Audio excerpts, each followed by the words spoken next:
Successfully means that the prana goes into the sushumna. When the nadis are impure, prana will not go into the sushumna. So we must begin by doing pranayama to purification. The rest comes automatically. Actually, most of the time we spend in purification. The sattvic element prevails when you want to reach yourself or God and are not performing pranayama for getting siddhis or powers. When the mind is in a sattvic, that is tranquil state, pranayama should be practiced daily so that the impurities present in sushumna nadi are removed and the nadi becomes clear. If this were your goal, then it would be the rajoguna which would predominate. But this would be like the left hand trying to dominate the right hand when actually there is only one self. So, if I want to show that I am bigger than you, that's not power. It's only illusion, ignorance. We should be performing this sadhana in order to reach the self. In order to reach the self, we should be doing this daily until the sushumna nadi is free from the impurities. That may take 1 life, 10 lives, 10 million lives, or just 10 seconds. That's possible too. How do you know that you have awakened this purification? The first sign is contentment. Do you know what is contentment? If you started this practice hoping to gain a mink coat, by the time you're finished, you don't need or want a mink coat. You don't want anything. You got what you were really looking for, peace and self-contentment. When a person achieves this, he does not have to go to a bar or a discotheque or a concert. He is content to just look at a tree or to sit in a bare room. He is satisfied in whatever conditions he finds himself. If there is no electricity, that's okay. There is no hot water, it's alright.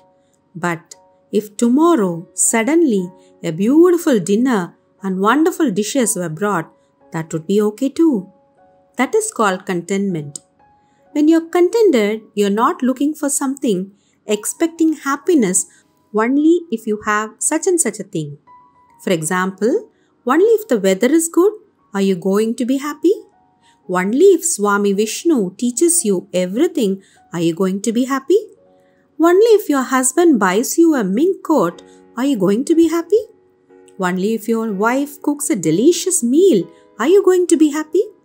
In that way, will you ever find happiness? No, because when you are depending on someone else, things can always go wrong, and they do. You can't expect the sun to come out just because you are not happy without. But you can be happy within yourself. You can smile at the rain also. That is called contentment. When the nadis are purified, your thoughts are no longer going from right brain to left brain and left brain to right brain. There is balance. There are no more ups and downs. Usually our life swings like a pendulum. One day going this, happy and jumping and joyful, the next day going that way. Like a yo-yo, back and forth and back and forth. But yoga is a balanced state of mind. Then hot and cold are the same. Victory and defeat are the same. Censure and praise the same. Gain and loss the same. That is called contentment. When the prana goes in the sushumna, the first sign is contentment. You can be alone in a cave as I was, or if you have to come and work with people, that is alright too. One day, I was in a cave in the Himalayas and I was contented. The next day, I was in a 5-star hotel in London. A 5-star hotel is alright too. But that hotel was just a temporary abode and not the source of my contentment. In the cave, there was no hot or even cold water. I had to melt snow for water. Every day, I had to be careful with firewood as it was very hard to find and extremely expensive to buy. But that was okay. That was the way God wanted it. And even though everybody had gone and I was alone, I was contented, knowing that I was an independent person and I could be happy by myself. This comes naturally when purification has taken place and the Kundalini is slowly moving in an upward direction. In the downward direction, it's a yo-yo. This is how you will know it. As an example, suppose after eating a full meal, suddenly you were brought more food. What would you do? You wouldn't care about it because the desire for food is gone. It is the same with purification of the nadis. It comes automatically. When peace and contentment come to you, it means that the Kundalini is awakened or the Shakti is opened. Then you radiate this peace. Your friends and your family will see something new in you, a peaceful and calm face. They will sense a new atmosphere. They will feel just like a cold person coming from outside and warming himself in front of a fireplace. If you feel this contentment, others will also feel it.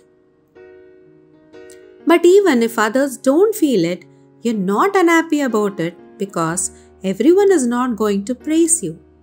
Some people are going to criticize you anyway.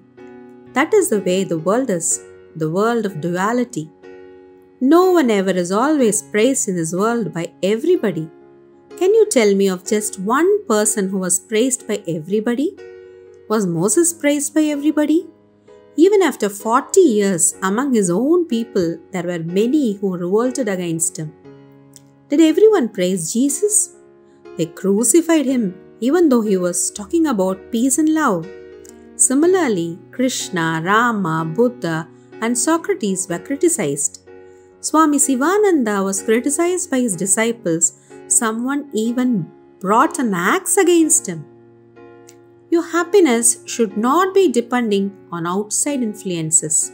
It's not ego if you have confidence in your own self. Confidence in the self means that you are seeing that one self in everything as all are one. Then you know that there is nothing to please. The moment you are really satisfied with your life, it means that your Kundalini has awakened and your Sushumna is purified.